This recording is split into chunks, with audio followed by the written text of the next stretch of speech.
I am just trying to understand how or why people that we would call them pagans or we would call non-believers mostly have long-lasting marriages.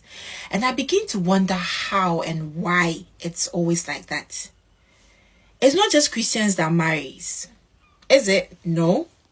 But all the time, when we are talking about issues in marriages, it mostly has to do with Christians. And I just ask why. And I'm beginning to unlock certain answers. And I feel like we are blinded by religion. We are blinded by it. We are blinded by religion. And it's about time we understand what exactly our Christian faith is about. Because, see, when it comes to marriage or when it comes to being in a relationship, it's about what the two of you are very okay with. It's not what the world is saying. It's not what people are saying. Do what works for the two of you. You people should be using senses in your marriages. Like, use sense in your relationship.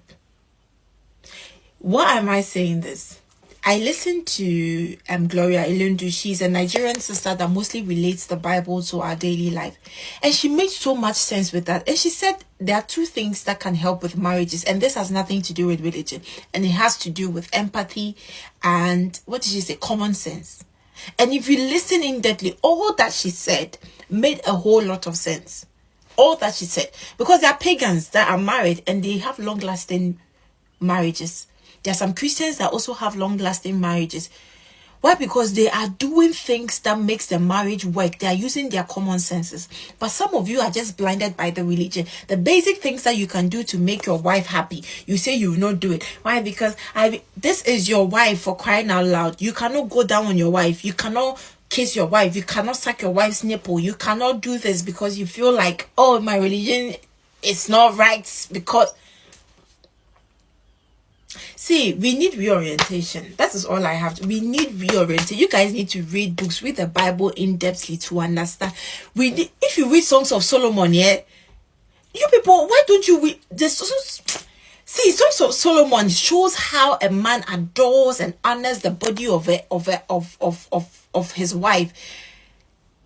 I'm telling you, there are things that we are not really paying attention to. We just handpick what we think is okay for us and we do. Then that is the problem you're having. That is the problem. Because anytime there is marriage issues, most of the times it's a Christian household. And you begin to ask yourself, why? Why? Why? Like,